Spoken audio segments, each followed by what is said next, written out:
Sai IAS academy पर आप सभी का स्वागत है। बच्चों, ये है करंट अफेयर्स की क्लास और इसमें है बहुत महत्वपूर्ण टॉप 10 करंट अफेयर्स। तो ये महत्वपूर्ण टॉप 10 करंट अफेयर्स हैं जो आगामी एग्ज़ामों के लिए बहुत महत्वपूर्ण है। ठीक है, तो बहुत ही इम्पोर्टेंट है ये top 10 current affairs Uttar Pradesh या किसी भी अन्य स्टेट, उत्तराखंड के लिए, उत्तर प्रदेश के लिए और बाकी जो अन्य एग्ज़ाम स्टेट हैं उनके एग्ज़ामों के लिए बहुत इंपॉर्टेंट करंट अफेयर्स हैं। एसएससी के लिए महत्वपूर्ण है ना, और बाकी जो एग्ज़ाम हैं उनके लिए महत्वपूर्ण है। ठीक, चलिए पहले सवाल की तरफ चलते हैं बेटा। और सबसे पहला क्वेश्चन है हमारे पास। क्वेश्चन कुछ इस तरह से है कि दिव्यांगों के अनुकूल एशिया का पहला स्टेडियम किस शहर में बनाया जा रहा है।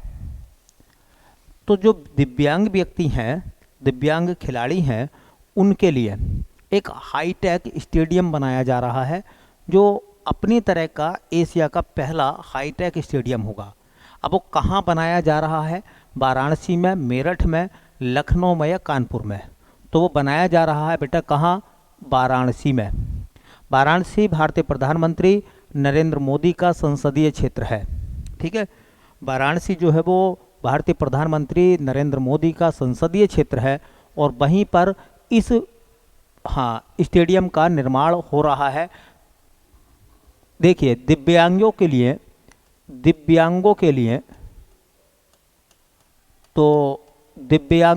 लिए जो पैरा एथलीट होते हैं, पैरा एथलीट जो होते हैं उनको दिव्यांग कहते हैं। तो दिव्यांगों के अनुकूल एशिया का पहला स्टेडियम, एशिया का प्रथम स्टेडियम। अब देखो, क्या यहाँ से थोड़ी सी बात हम चर्चा कर लें उस मुद्दे पर। क्या दिव्यांग खिलाड़ियों के लिए पहले से कोई स्टेडियम नहीं था? तो पहले से स्टेडियम हैं, वो काम कर रहे हैं अपना। ये एक हाईटेक है, मतलब जो बेहतर टेक्नोलॉजी से जुड़ा हुआ है, एक हाईटेक है ये। तो दिव्यांगों के लिए या दिव्यांगों के अनुकूल एशिया का पहला स्टेडियम जो है वो किस शहर में बन रहा है? तो देखिए, शहर का नाम है जहां वो बन रहा है वो है वाराणसी। वाराणसी जो है वो उत्तर प्रदेश की सांस्कृतिक राजधानी है, कल्चरल सिटी है उत्तर प्रदेश की। इस स्टेडियम का जो है नाम रखा जा रहा है या नाम रखा गया है संपूर्णानंद स्टेडियम। संपूर्णानंद स्टेडियम, क्या नाम है बेटा? संपूर्णानंद स्टेडियम।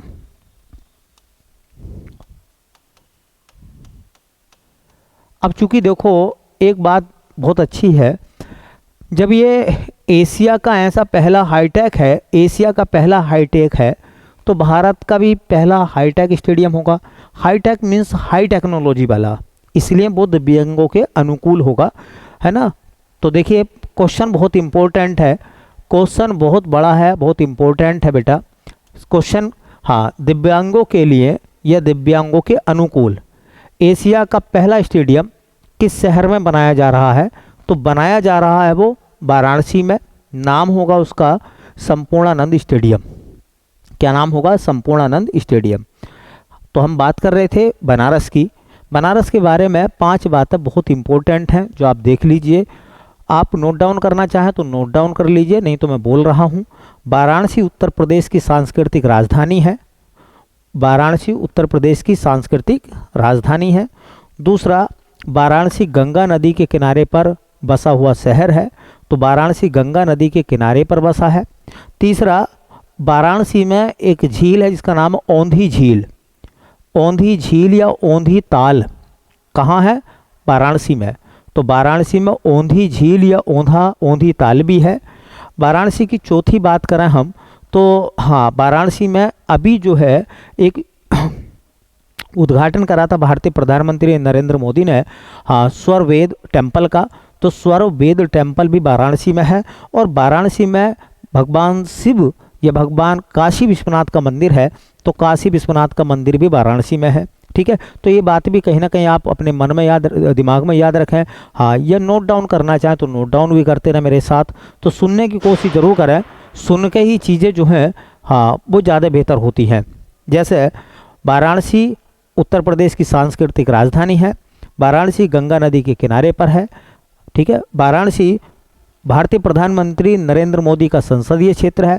वाराणसी में काशी विश्वनाथ मंदिर है ना। वाराणसी में ही स्वर्ण वेद टेम्पल है, स्वर्ण वेद टेम्पल। ठीक है, वाराणसी में ही स्वर्ण वेद टेम्पल है, स्वर्ण वेद टेम्पल। ठीक है, और इसी वाराणसी में एक स्टेडियम है जिसका नाम है संपूर्णानंद स्टेडियम। इसका निर्माण हो रहा है और ये दिव्यांगों का पहला एशिया का हाईटेक स्टेडियम बनने जा रहा है ये। ठीक है, वाराणसी में। चलिए, उम्मीद है इतनी बात आपको समझ में आ गई होगी। बनारस का पान फेमस है, सुना होगा आपने, खई के पान बनारस वाला, है ना, गाना सुना होगा, खई के पान बनारस वाला। ठीक है, तो बनारस का पान फेमस है, बनारस की साड़ियाँ फेमस हैं। ठीक है, रेशम की साड़ियाँ जो बनारस में बनती हैं वो फेमस हैं। चलिए, अगला क्वेश्चन है हमारा, क्वेश्चन नंबर दूसरा। ये कह रहे हैं कि भारत का 50वां भारत रत्न सम्मान किसे दिया जाएगा। तो क्वेश्चन बहुत ही इम्पोर्टेंट है, क्वेश्चन बहुत ही इम्पोर्टेंट है, very important, very very important question है। ये एग्जाम में आपसे मालूम किया जा सकता है। 50वां भारत रत्न सम्मान, भारत रत्न सम्मान जो है वो 50 हो चुके हैं, 50 हो चुके हैं, हाफ सेंचुरी हो चुकी है इनकी। तो भारत रत्न सम्मान 50वां किसे दिया जाएगा। कर्पूरी ठाकुर को, तो मैंने बताया था कि कर्पूरी ठाकुर साहब जो हैं, कर्पूरी ठाकुर साहब को भारत रत्न दिया जाएगा 49वां, 49वां भारत रत्न, 49वां भारत रत्न मैं पहले बता चुका हूँ, पहले क्लास में मैंने बता दिया था। 49वां भारत रत्न जो है 2024 वाला वो कर्पूरी ठाकुर साहब को दिया जाएगा जो कि बिहार से हैं। लाल कृष्ण आडवाणी जी को जो है वो भारत रत्न मिल लिया है 50वां। तो 50वां भारत रत्न जो है, 50वां भारत रत्न दिया जाएगा 2024 वाला किसको, लाल कृष्ण आडवाणी को। और यही अपने सवाल का सही आंसर है। अब तक जो है 50 लोग जो हैं वो भारत रत्न से सम्मानित हो चुके हैं, 50 लोगों को भारत रत्न मिल चुका है। इन सहित 50 लोग हो जाएंगे। ठीक है, 50 व्यक्ति हो जाएंगे, 50 मशहूर हस्तियां हो जाएंगी। भारत रत्न की एक क्लास बनी हुई है, आप उस क्लास को भी देख सकते हैं, उसमें भी बहुत सारी जानकारी मिली है, मिलेगी आपको, जो एसएससी और तमाम एग्जामों के लिए महत्वपूर्ण है। नानाजी देशमुख को भारत रत्न मिला था 48वां, 49वां भारत रत्न, 49वां भारत रत्न नानाजी देशमुख को 2019 में दिया गया था 48वां। और इनको भूपेन हजारिका को 47वां, 47वां भारत रत्न, 47वां भारत रत्न जो है वो भूपेन हजारिका को दिया गया था। असम के गायक कलाकार, असमिया संगीत से जुड़े हुए 2019 में। तो ये सवाल बहुत इंपॉर्टेंट है। 2024 में 2 लोगों के नाम आए सामने जिनको भारत रत्न देने की बात कही गई। 49वां भारत रत्न मिलेगा किसको, वो मिलेगा कर्पूरी ठाकुर को। और देखिए 50वां भारत रत्न मिलेगा किसको, लाल कृष्ण आडवाणी को। ये दोनों नाम आप अच्छे तरीके से याद रख लीजिए, कहीं ना कहीं पेपर में ये टकराने वाले हैं, कहीं ना कहीं क्वेश्चन पेपर में ये आपको देखने के लिए जरूर मिलेंगे। ठीक है, तो उम्मीद है क्वेश्चन आपको समझ में आया होगा। और हाँ, अगर किसी को भारत रत्न के बारे में और ज़्यादा जानकारी की ज़रूरत है तो चैनल पर हमने बना रखे हैं, देख लेना, बहुत अच्छे सवाल हैं वहाँ पर। आपको लगेगा कि हाँ, इस टाइप के क्वेश्चन जो एसएससी भी मालूम करती है और बाकी एग्जाम भी मालूम करते हैं, उसमें हमने कवर किया है भारत रत्न के संबंध में विशेष जानकारी। ठीक है, और बहुत शानदार सवाल है, एक बार देखोगे तो आपको लाभ मिलेगा और पेपर जब दोगे तो आपको पता चलेगा कि हाँ, जैसा हमको बताया गया था इसी टाइप के क्वेश्चन जो एग्जामिनेशन में पूछे गए हैं। ठीक है, चलते हैं अगले क्वेश्चन की हम लोग बात करेंगे। तो तीसरा सवाल लिखा गया है, देखिए, खेल कोटे के तहत एडमिशन देने वाला प्रथम संस्थान कौन सा है। खेल कोटे के तहत एडमिशन देने वाला पहला संस्थान कौन बना है? आईआईटी कानपुर है, आईआईटी रुड़की है, आईआईटी बेंगलुरु है, आईआईटी मद्रास है। अब इसका मतलब ये खेल कोटे का मतलब क्या है? खेल कोटे का मतलब क्या है? देखिए इसमें एक बात कही गई है खेल कोटे के मतलब में कि देखिए ये जो संस्थान है, जो आईआईटी हैं, ये क्या करेंगे, एक स्टूडेंट होगा जो खेल भी खेलता है और पढ़ाई भी करता है, तो उसमें वो क्या करता है कि मान लीजिए वो इंट्रेंस एग्ज़ाम देता है, पढ़ाई भी करता है और वो खेल भी खेलता है, इंट्रेंस एग्ज़ाम देता है। एग्ज़ाम में उनका अलग से कोटा बनाया गया है। जैसा मान लो 100 सीट हैं तो 100 सीटों में कुछ सीटें जो हैं वो खेल मतलब खिलाड़ियों के लिए अलग रखी गई है। तो उस कोटे में ये देखा जाएगा कि उसकी जो मेरिट है उस कोटे के अकॉर्डिंग है या नहीं है। अगर है तो उसे खेल कोटे के तहत एडमिशन दे दिया जाएगा। तो ऐसा करने वाला जो पहला आईआईटी है वो है भैया आईआईटी मद्रास। क्या है? Option D, IIT Madras. तो याद रखें, खेल कोटे के तहत एडमिशन देने वाला प्रथम संस्थान, बहुत अच्छा सवाल है, पहला संस्थान कौन सा ऐसा बना है जो खेल कोटे के तहत एडमिशन भी देगा? तो वो है आईआईटी मद्रास। क्या है बेटा? आईआईटी मद्रास। आईआईटी मद्रास जो कि तमिलनाडु में है, चेन्नई में है। तमिलनाडु मतलब चेन्नई में है। वो खेल कोटे के तहत वो एडमिशन देंगे। दो बातें मैं आपको बता देता हूं। एक क्वेश्चन याद रख लेना, भारत का पहला आईआईटी कौन सा था? भारत का पहला आईआईटी कौन सा था? भारत का पहला आईआईटी, अगर ये सवाल तुमसे पूछने लगेंगे तो कौन सा था? तो भारत का प्रथम आईआईटी, भारत का प्रथम आईआईटी वो था आईआईटी खड़गपुर। आईआईटी खड़गपुर, भारत का पहला आईआईटी जो बना वो आईआईटी खड़गपुर में बना, जो कि पश्चिमी बंगाल में आता है। तो याद रखें, पहला संस्थान भारत का जो खेल कोटे के तहत एडमिशन या प्रवेश देगा बच्चों को, स्टूडेंट को, वो बना है आईआईटी मद्रास। ये आईआईटी वही मद्रास है ना, जिसमें 5G का परीक्षण हुआ था, टेस्टिंग हुई थी 5G की। तो 5G जो नेटवर्क है उसकी टेस्टिंग भी सफल टेस्टिंग हुई थी आईआईटी मद्रास में। ठीक है, तो खेल कोटे के तहत एडमिशन देने वाला पहला संस्थान कौन सा है? तो वो है बेटा आईआईटी मद्रास। एक क्वेश्चन है 1 नंबर का, बहुत अच्छा सवाल बनेगा ये भी, जो पूछा जाएगा एग्जामिनेशन में आपसे। कह रहे हैं कि उत्तराखंड उच्च न्यायालय की प्रथम मुख्य न्यायाधीश कौन बनी है? यहाँ एक शब्द टाइपिंग से रह गया है। उत्तराखंड उच्च न्यायालय की प्रथम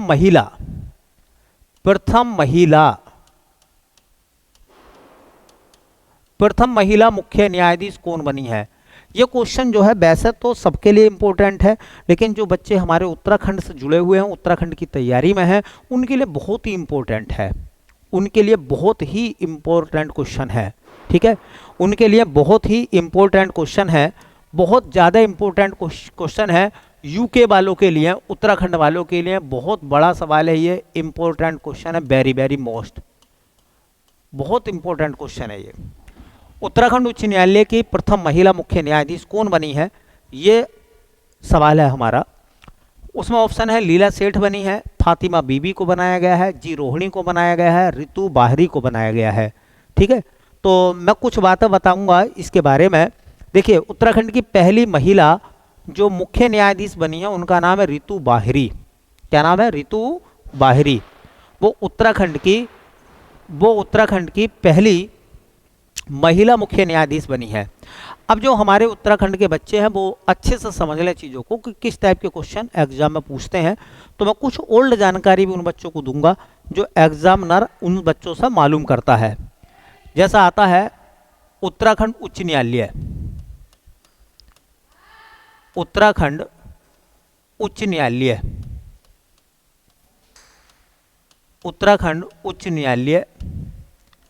अब जो उत्तराखंड उच्च न्यायालय है उसके जुड़े हुए कुछ सवाल, जैसा उत्तराखंड के बच्चों आपसे जरूर ये सवाल पूछा जाएगा कि उत्तराखंड उच्च न्यायालय का गठन कब हुआ था। तो उत्तराखंड जब बना था तभी हाईकोर्ट बन गया था। तो नवंबर 2000 में उत्तराखंड उच्च न्यायालय की स्थापना हुई थी।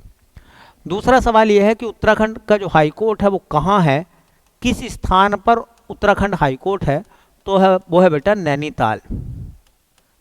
कहाँ है? नैनीताल में है। तीसरा सवाल यह है कि उत्तराखंड उच्च न्यायालय में कुल न्यायाधीश कितने हैं? कुल न्यायाधीश, तो उत्तराखंड उच्च न्यायालय में कुल न्यायाधीश हैं 1+8 अर्थात 9। 8 एक मुख्य न्यायाधीश है और 8 जो है वो अन्य न्यायाधीश हैं। एक मुख्य न्यायाधीश है और 8 अन्य न्यायाधीश हैं। देखिए, उत्तराखंड हाईकोर्ट की इमारत का निर्माण किसने कराया था? ये क्वेश्चन एक बार उत्तराखंड के पेपर में था। इमारत का निर्माण मतलब जहां उत्तराखंड हाईकोर्ट है, वो जो बिल्डिंग बनी हुई है उस बिल्डिंग को किसने बनाया था? अब हाईकोर्ट तो 2000 में बना है, बिल्डिंग बहुत पुरानी है जिसमें उत्तराखंड का हाईकोर्ट है, उस बिल्डिंग का बनाया था सेंटोनी मैकडोनाल्ड ने। उसका निर्माण कराया था सेंटोनी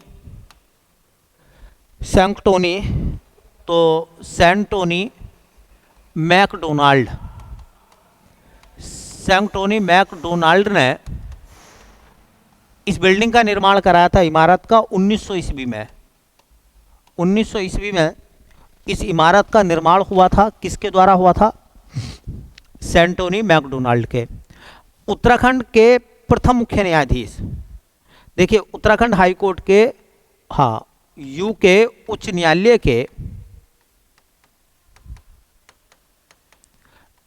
के प्रथम मुख्य न्यायाधीश, ये भी सवाल इंपॉर्टेंट है। उत्तराखंड में ये जो प्रथम सवाल है ये जरूर याद रखें। उत्तराखंड जब हाईकोर्ट बना था 2000 में, तो पहले मुख्य न्यायाधीश का नाम क्या था? अशोक ए देसाई। उत्तराखंड हाईकोर्ट के पहले मुख्य न्यायाधीश बने थे अशोक ए देसाई। अशोक ए देसाई, ठीक है। अच्छा देखो,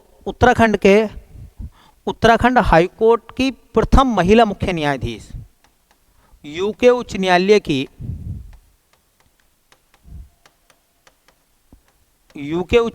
की प्रथम महिला मुख्य न्यायाधीश,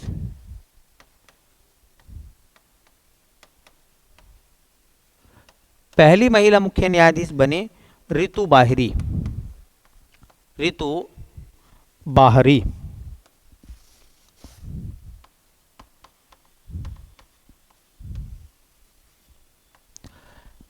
ये वर्तमान में भी है भाई, जो बनी है तो वर्तमान में तो होंगी। अब सवाल समझिए, उत्तराखंड उच्च न्यायालय के संबंध में जो उत्तराखंड के बच्चे हैं उनके लिए बहुत इंपॉर्टेंट है ये टॉपिक, और वो तैयार कर लेंगे तो उनको कहीं ना कहीं यहाँ से सवाल देखने के लिए जरूर मिल जाएगा। जैसे उत्तराखंड उच्च न्यायालय का गठन कब हुआ था? तो नवंबर 2000 में। उत्तराखंड का हाईकोर्ट कहाँ है? तो नैनीताल में। उत्तराखंड हाईकोर्ट में कुल कितने जज हैं? तो 9 हैं, जिनमें एक मुख्य न्यायाधीश है और बाकी 8 अन्य न्यायाधीश हैं। उत्तराखंड हाईकोर्ट की इमारत का निर्माण कब हुआ था? तो 1900 ईस्वी में इमारत बनी थी। इमारत को बनाने वाले व्यक्ति का नाम था सेंटोनी मैकडोनाल्ड। अब है जो उत्तराखंड उच्च न्यायालय है उसके पहले मुख्य न्यायाधीश कौन बने थे? तो अशोक ए देसाई। ये बहुत इंपॉर्टेंट है, ऐसे सवाल उत्तराखंड के एग्जामों में पूछे जाते हैं बेटा। उत्तराखंड उच्च न्यायालय की पहली महिला मुख्य न्यायाधीश कौन बनी है? तो रितु बाहरी बनी है ना। और ये सवाल जो है बहुत ही इंपॉर्टेंट है। अब मैं आपसे 2 सवाल पूछूंगा। एक सवाल तो उत्तराखंड वालों के लिए है स्पेशल, और एक जो उत्तराखंड से अलग के बच्चे हैं उनके लिए है। तो पहले एक सवाल स्पेशल उत्तराखंड वालों के लिए है, एक सवाल सबके लिए है। तो पहले स्पेशल उत्तराखंड वालों के लिए एक सवाल सुन लीजिए, उसका जवाब आप कमेंट बॉक्स में बनाकर कमेंट बॉक्स में लिखेंगे। देखते हैं कितने बच्चे इस बात के लिए रुचिकर हैं। सवाल यह है उत्तराखंड वालों के लिए कि उत्तराखंड की पहली महिला राज्यपाल का नाम लिखना है आपको। उत्तराखंड की पहली महिला राज्यपाल कौन थी, उनका नाम कमेंट बॉक्स में लिखिए। अब सवाल है सब बच्चों के लिए। सब बच्चों के लिए सवाल यह है कि जो व्यक्ति हाईकोर्ट का मुख्य न्यायाधीश बनता है तो हाईकोर्ट के मुख्य न्यायाधीश को कौन शपथ दिलाता है? हाईकोर्ट के मुख्य न्यायाधीश को कौन शपथ दिलाता है? हाईकोर्ट के मुख्य न्यायाधीश को कौन शपथ दिलाता है? सब बच्चे कमेंट में इसका जवाब दें। देखते हैं कितनी नॉलेज है आपको। ठीक है, आप उस सवाल का जवाब दें। चलिए, उम्मीद है टॉपिक आपको समझ में आया होगा बेटा। अगला जो क्वेश्चन है वो ये है, भारत की प्रथम आस्था ट्रेन को किसने हरी झंडी दिखाकर रवाना किया? भारत की प्रथम आस्था ट्रेन को किसने हरी झंडी दिखाकर रवाना किया? कह रहे हैं नरेंद्र मोदी जी ने, योगी आदित्यनाथ ने, अनुराग ठाकुर ने, स्मृति ईरानी ने। एक आस्था ट्रेन चली है, और जो आस्था ट्रेन चली है पहली आस्था ट्रेन, तो पहली आस्था ट्रेन को किसने हरी झंडी दिखाई है, रवाना करा है? तो इसका सही आंसर है अनुराग ठाकुर। क्या आंसर है? अनुराग ठाकुर। अब आस्था ट्रेन के बारे में दो चार बातें मैं आपको बता दूंगा, दो चार बातें आपके लिए महत्वपूर्ण बन जाएंगी, वही सवाल कहीं ना कहीं पेपर में पूछा जाता है। देखिए, यह है आस्था ट्रेन। आस्था ट्रेन, यह आस्था ट्रेन जो है वो किस समय शुरू हुई है? तो जिस समय इसको शुरू किया गया है 5 फरवरी 2024 को। ये जो आस्था ट्रेन है वो कहाँ से कहाँ तक जाएगी, किस स्थान से किस स्थान तक? तो इसका जो स्थान है बेटा, एक स्टेशन पड़ता है, इसका नाम है अंदौरा। अंदौरा स्टेशन है, अंदौरा से अयोध्या तक, अंदौरा से अयोध्या तक जाएगी। अब अयोध्या तो सब बच्चों को पता है, चर्चा में है, यूपी में है। अंदौरा कहाँ है? तो मैं आपको बता दूं, अंदौरा हिमाचल प्रदेश में है। कहाँ है? हिमाचल प्रदेश। हिमाचल प्रदेश में एक जिला पड़ता है हिमाचल का, ऊना जिला। हिमाचल प्रदेश के ऊना जिले में, ऊना जिले का एक स्टेशन है जिसका नाम है अंदौरा। तो वहाँ से अयोध्या के लिए एक ट्रेन चली है, स्पेशल ट्रेन है वो, उसका नाम दिया गया आस्था ट्रेन। क्या नाम है? आस्था ट्रेन। हिमाचल प्रदेश के अंदौरा से वो ट्रेन जो है अयोध्या तक पहुँचेगी और उसको नाम दिया गया है आस्था ट्रेन। ठीक है, तो ये कह रहे हैं कि पहली आस्था ट्रेन जो है वो, पहली आस्था ट्रेन 5 फरवरी को स्टार्ट हो गई है, अंदौरा से अयोध्या के लिए शुरू हो गई है, जो श्रद्धालुओं को लेकर आएगी अयोध्या तक, फिर वापस भी उनको लेकर जाएगी। इसको हरी झंडी किसने दिखाया है? तो हरी झंडी दिखाकर इसे रवाना किया, हरी झंडी दिखाई इसको, हाँ, अनुराग ठाकुर ने, जो कि केंद्रीय मंत्री हैं, केंद्रीय मंत्री अनुराग ठाकुर। केंद्रीय मंत्री अनुराग ठाकुर ने पहली आस्था ट्रेन को हरी झंडी दिखाकर रवाना किया है। तो पहली आस्था ट्रेन जो है वो हिमाचल प्रदेश के ऊना जिले के अंदौरा से चली है अयोध्या के लिए, फिर वापस जाएगी वो, और 5 फरवरी को ये स्टार्ट हो गई है और इसको हरी झंडी दिखाई है, इसको हरी झंडी दिखाई है अनुराग ठाकुर ने, जो कि केंद्रीय मंत्री हैं। ठीक है, उम्मीद है ये सवाल आपके लिए, आपको समझ में आ गया होगा, बहुत इंपॉर्टेंट सवाल था आपके लिए। अगला क्वेश्चन है, देखिए अगला क्वेश्चन है कि प्रयागराज उच्च न्यायालय के मुख्य न्यायाधीश कौन बने हैं? उत्तर प्रदेश वालों, यह आपके लिए बहुत महत्वपूर्ण सवाल है, उत्तर प्रदेश के लिए बहुत ज़्यादा महत्वपूर्ण सवाल है, यूपी वालों के लिए बहुत इंपॉर्टेंट है ये क्वेश्चन भी। क्यों? क्योंकि इलाहाबाद उच्च न्यायालय या प्रयागराज उच्च न्यायालय के चीफ जस्टिस जो है वो अभी बने हैं, कौन बने हैं उनका नाम बताना है। न्यायमूर्ति अरुण भंसाली बने हैं, न्यायमूर्ति DY चंद्रचूड़ बने हैं, प्रीतिंकर दिवाकर बने हैं, या मनोज कुमार गुप्ता बने हैं, यह आपको बताना है। और इलाहाबाद उच्च न्यायालय की हम लोग बात करने जा रहे हैं, इलाहाबाद उच्च न्यायालय की हम लोग बात कर रहे हैं। ठीक है, तो इलाहाबाद उच्च न्यायालय के जो मुख्य न्यायाधीश बने हैं उनका नाम है न्यायमूर्ति अरुण भंसाली, न्यायमूर्ति अरुण भंसाली। ठीक है, तो हम बात करने जा रहे हैं इलाहाबाद या प्रयागराज उच्च न्यायालय, प्रयागराज उच्च न्यायालय।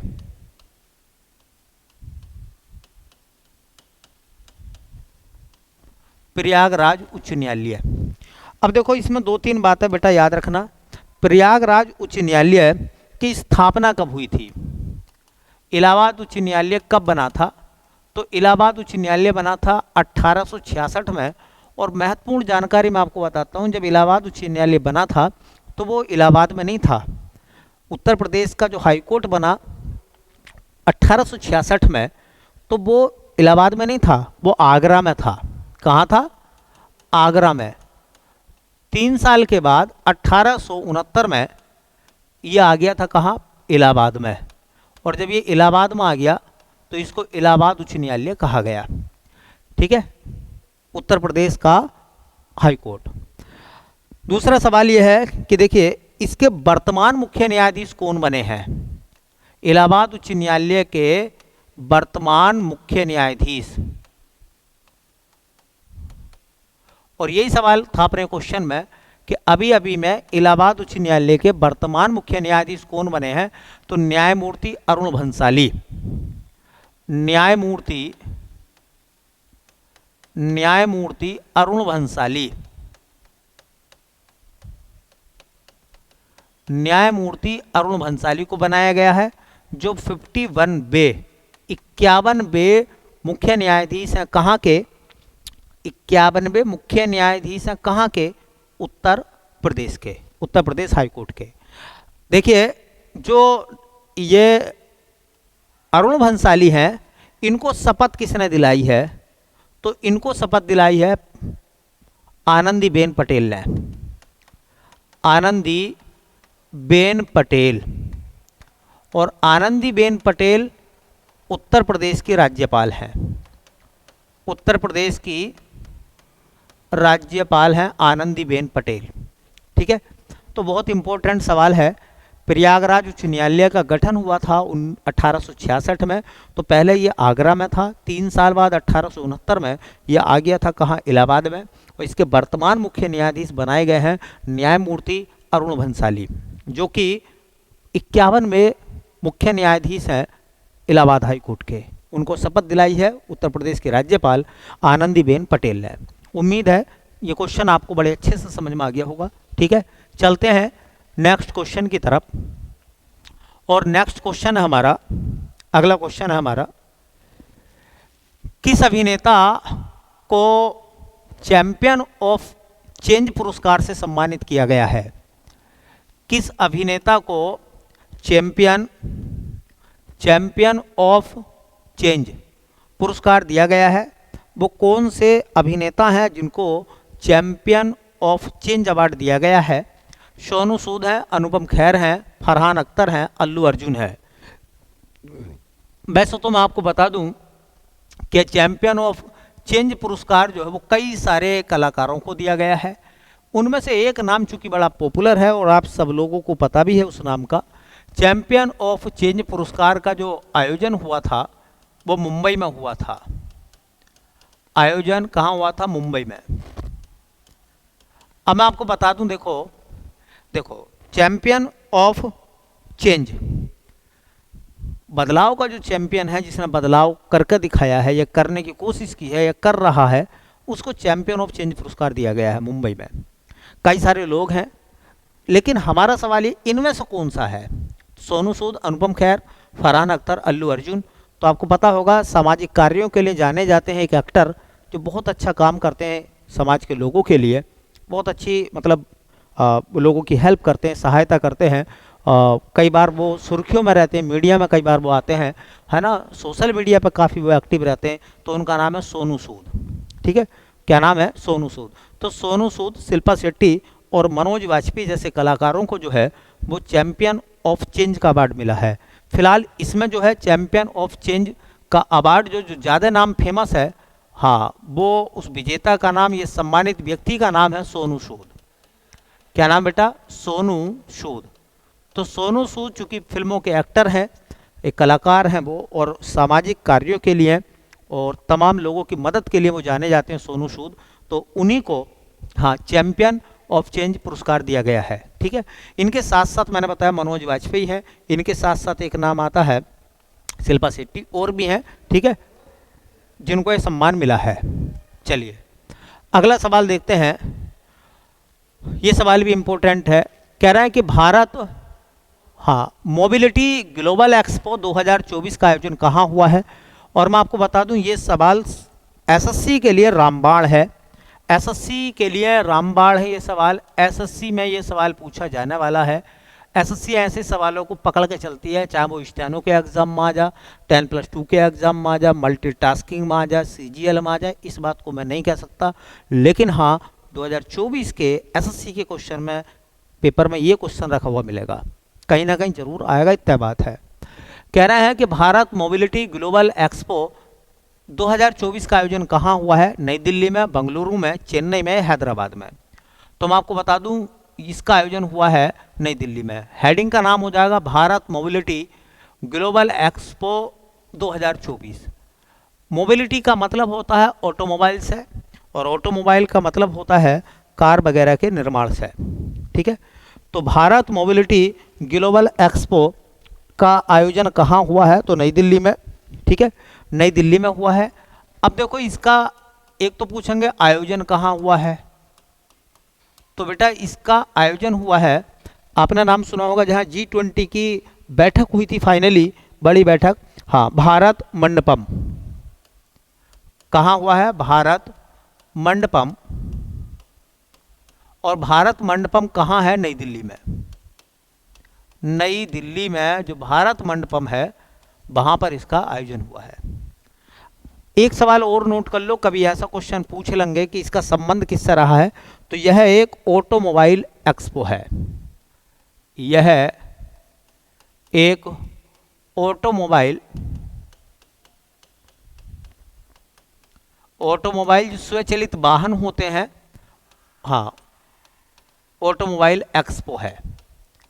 ऑटोमोबाइल में वही सब चीज़ें आती हैं जो कार है, मोटरसाइकिल, कार वगैरह जो आती हैं, सब ऑटोमोबाइल्स में आती हैं, ऑटोमोबाइल्स में आती हैं। तो इन ऑटोमोबाइल्स बनाने वाली जो कंपनियां थी, उनकी बैठक हुई थी, है ना, उसमें प्रदर्शनी लगाई थी, विदेशी कंपनियां भी शामिल हुई थी, भारतीय कंपनियां भी शामिल थी। भारतीय प्रधानमंत्री नरेंद्र मोदी ने जो है, हाँ, इनको संबोधित भी किया था, ठीक है।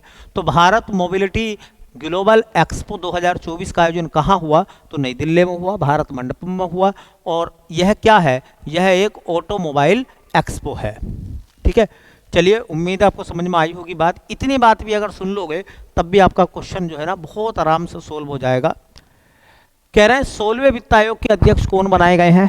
तो 16वें वित्त आयोग के अध्यक्ष बनाए गए हैं, हाँ, परमेश्वर अय्यर हैं, अमिताभ कांत हैं, कह रहे हैं अरविंद पनगड़िया है, या मनोज कुमार गुप्ता है। तो 16वें वित्त आयोग के अध्यक्ष बनाए गए हैं कौन? अरविंद पनगड़िया। और मैं आपको बता दूं, इनके साथ में 4 जो इनके सहयोगी हैं, 4 अन्य सदस्य हैं वित्त आयोग में, उनकी भी नियुक्ति हो गई है, ठीक है, उनकी नियुक्ति भी हो चुकी है। तो 2-3 बातें आप देख लीजिए। देखो, एक आएगा वित्त आयोग। अब यहाँ से जो फाइनेंशियल कमीशन है हमारा, वित्त आयोग है, इससे जुड़े हुए सवाल जो है पूछे जाएंगे। जैसे पहला सवाल आपसे पूछा जाएगा कि वित्त आयोग का संबंध संविधान के किस भाग में है? तो वित्त आयोग का संबंध संविधान के भाग नंबर 12 में है, भाग नंबर 12। वित्त आयोग का संबंध संविधान के किस अनुच्छेद में है? तो अनुच्छेद आता है 280, आर्टिकल 280। वित्त आयोग का संबंध अनुच्छेद 280 में है और भारतीय संविधान के भाग नंबर 12 में है। इसका मतलब संवैधानिक निकाय है, गैर संवैधानिक संस्था नहीं है, ये संवैधानिक संस्था है। चलिए, अगला सवाल है कि वित्त आयोग का काम क्या होता है? तो ये क्वेश्चन बहुत आता है एग्जाम में कि किसकी सिफारिश के आधार पर केंद्र और राज्यों के मध्य करों का बंटवारा होता है? तो वित्त आयोग की सिफारिश के आधार पर, है ना। तो वित्त आयोग का काम क्या है? इसकी सिफारिश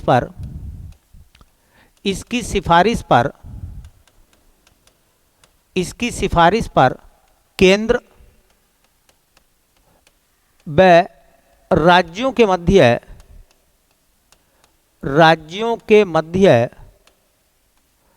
करों का बंटवारा होता है।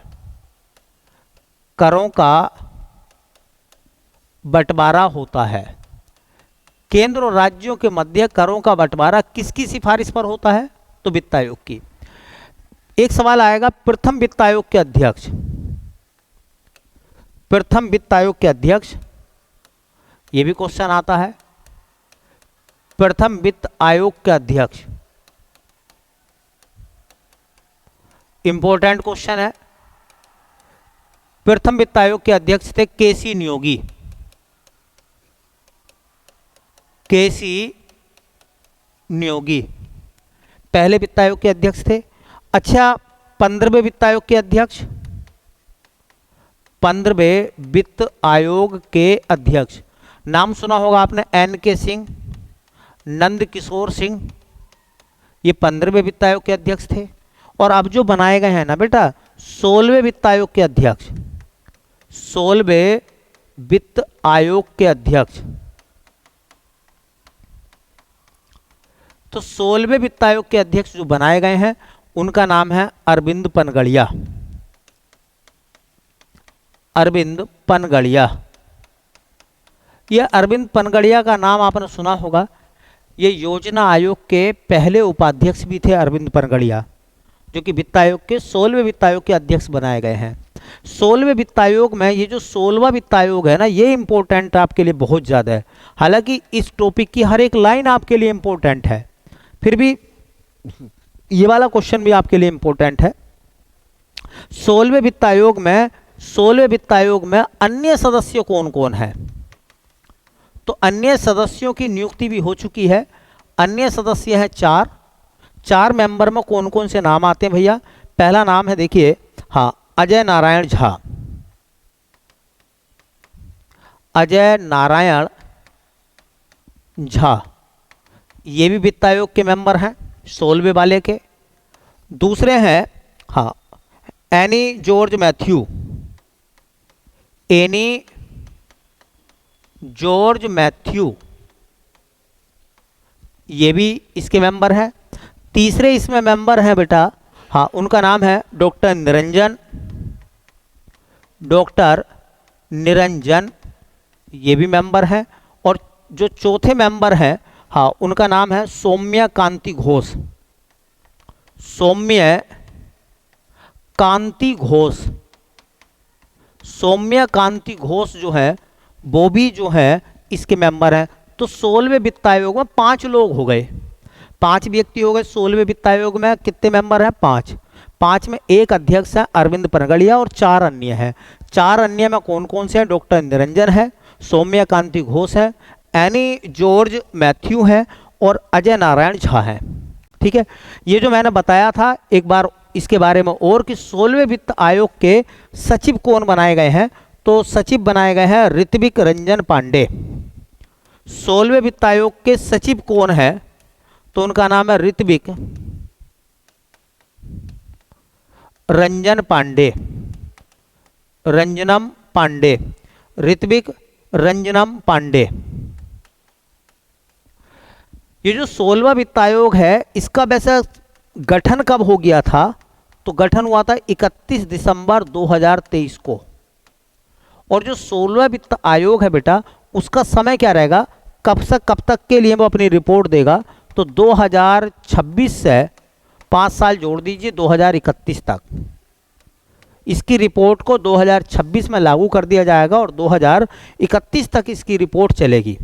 ठीक है, तो देखो एक बार मैं दोबारा रिवीजन करा देता हूँ। बहुत अच्छा टॉपिक है, वेरी इंपॉर्टेंट है। मैंने आपको बताया नहीं, वेरी इंपॉर्टेंट है। इसमें ओल्ड जानकारी भी मैंने सबमिट कर दी है, जो ओल्ड जानकारी के क्वेश्चन आते हैं, और करंट अफेयर्स भी मैंने इसमें मेंशन कर दिया है। मैं चाहता तो एक लाइन लिखवाने के बाद मैं आपको छुड़वा देता, लेकिन ऐसा नहीं है। अगर आप पीसीएस का एग्जाम भी देंगे, उत्तर प्रदेश में पीसीएस का एग्जाम या किसी भी बड़े एग्जाम की तैयारी करेंगे, तो यहाँ से आपको क्वेश्चन जरूर मिलेगा। देखिए वित्त आयोग की बात करें तो वित्त आयोग जो है वो संविधान के भाग नंबर 12 में है। वित्त आयोग का कौन से अनुच्छेद में है? तो अनुच्छेद 280 में आता है। ठीक है, वित्त आयोग का काम क्या है? वित्त आयोग की सिफारिश पर केंद्र और राज्यों के मध्य करों का बंटवारा होता है। तो ये क्वेश्चन कई बार आपको जनरल मिलेगा कि किसकी सिफारिश के आधार पर केंद्र और राज्य के मध्य करों का बंटवारा होता है? तो वित्त आयोग। प्रथम वित्त आयोग के अध्यक्ष बनाए गए थे केसी नियोगी। 15वें वित्त आयोग के अध्यक्ष बनाए गए NK सिंह, नंद किशोर सिंह। और अब जो 16वां वित्त आयोग बनाया गया है उसके अध्यक्ष है अरविंद पनगड़िया। इनके साथ साथ 4 अन्य व्यक्ति हैं, है ना। अजय नारायण झा है ना, एनी जॉर्ज मैथ्यूज है, डॉक्टर निरंजन है ना, सौम्य कांति घोष हैं। 4 हो गए। जो इसके सचिव बनाए गए हैं वो है ऋत्विक रंजनम पांडे। और इस कमीशन का 16वें वित्त आयोग का गठन सरकार ने कर दिया था 31 दिसंबर 2023 को। और ये अपनी रिपोर्ट जब देगा तो इसकी रिपोर्ट लागू होगी 2026 से 2031 तक के लिए। वित्त आयोग का गठन राष्ट्रपति करता है 5 साल के लिए। वित्त आयोग का गठन कौन करता है? तो राष्ट्रपति करता है 5 वर्ष के लिए। सेंट्रल गवर्नमेंट का कोई भी कमीशन होगा उसको गठन करने का काम जो है राष्ट्रपति का होता है। ठीक है, चलिए, बहुत महत्वपूर्ण सवाल मैंने आपको बताया है, बहुत सुपर सवाल हैं सभी, बहुत चुने हुए हैं, ये हीरे हैं वो जो क्वेश्चन एग्जाम में आपको देखने के लिए मिलेंगे। सब क्वेश्चन हीरे के रूप में हैं, नग हैं हीरो के सभी। किसे एशियाई क्रिकेट परिषद का अध्यक्ष चुना गया है? तो किसे एशियाई क्रिकेट परिषद का जो अध्यक्ष है वो चुना गया है? ऑप्शन है वसीम अकरम है, सनत जयसूर्या है, सौरभ गांगुली है, जय साहा है। तो देखिए, एशियाई क्रिकेट परिषद, एशियाई क्रिकेट परिषद की बात चल रही है, एसीसी, एशियाई क्रिकेट काउंसिल की बात चल रही है। एशियाई क्रिकेट काउंसिल की स्थापना जो हुई थी 1983 में हुई थी। एशियाई क्रिकेट काउंसिल का जो मुख्यालय है वो कोलंबो में है, और कोलंबो जो है वो श्रीलंका में है। एशियाई क्रिकेट परिषद के जो अध्यक्ष चुने गए हैं वो भारतीय क्रिकेट कंट्रोल बोर्ड मतलब बीसीसीआई के सचिव हैं, उनका नाम है जय साहा। तो याद रखो, जो एशियाई क्रिकेट परिषद है, जैसा आपने सुना होगा एक नाम आईसीसी, आईसीसी की स्थापना 1909 में हुई थी। आईसीसी का मुख्यालय दुबई में है। आईसीसी के अध्यक्ष ग्रेग बार्कले है। ऐसी बीसीसीआई की स्थापना 1928 में हुई थी, 28-29 में। बीसीसीआई का मुख्यालय वानखेड़े मुंबई में है, और बीसीसीआई के अध्यक्ष जो हैं वो रोजर बिन्नी है। ऐसी एसीसी होता है, एशियाई क्रिकेट परिषद की स्थापना 1983 में हुई थी, उसका मुख्यालय कोलंबो में है, और उसके अध्यक्ष बनाए गए हैं, है ना, जय साहा। और यही जय साहा जो है वो बीसीसीआई के सचिव हैं। और मैं आपको बता दूं, जय साहा को तीसरी बार, 3 भी बार चुन लिया गया है, 3 भी बार। इसका मतलब वो दूसरा कार्यकाल अभी उनका खत्म भी नहीं हुआ है, उससे पहले ही उनका चुनाव हो चुका है तीसरी बार के लिए जय साहा। ठीक है, तो बेटा ये चीज़ें, ये क्वेश्चन अगर आपको समझ में आए हों या आपको हाँ अच्छे लगे हों और आपको समझ में आए हों तो आप इनके नोट्स बनाइए। ठीक है, बार बार चीज़ों को रिवीजन में करिए और थोड़ी सी जिम्मेदारी निभाइए, है ना। कमेंट करिए क्लास आपको कैसी लगी है। ठीक है, और दूसरी बात यह है कि इस वीडियो को, इस क्लास को और लोगों तक भी शेयर करिए। ठीक है, कमेंट जरूर करें, लाइक भी करें, सब्सक्राइब भी करें जिन लोगों ने सब्सक्राइब नहीं किया है। अगर ये चीज़ें आपको पसंद आई हैं तो और लोगों को भी शेयर करें। ठीक है, मिलते हैं फिर नेक्स्ट क्लास में, तब तक के लिए आप सभी का बहुत बहुत धन्यवाद।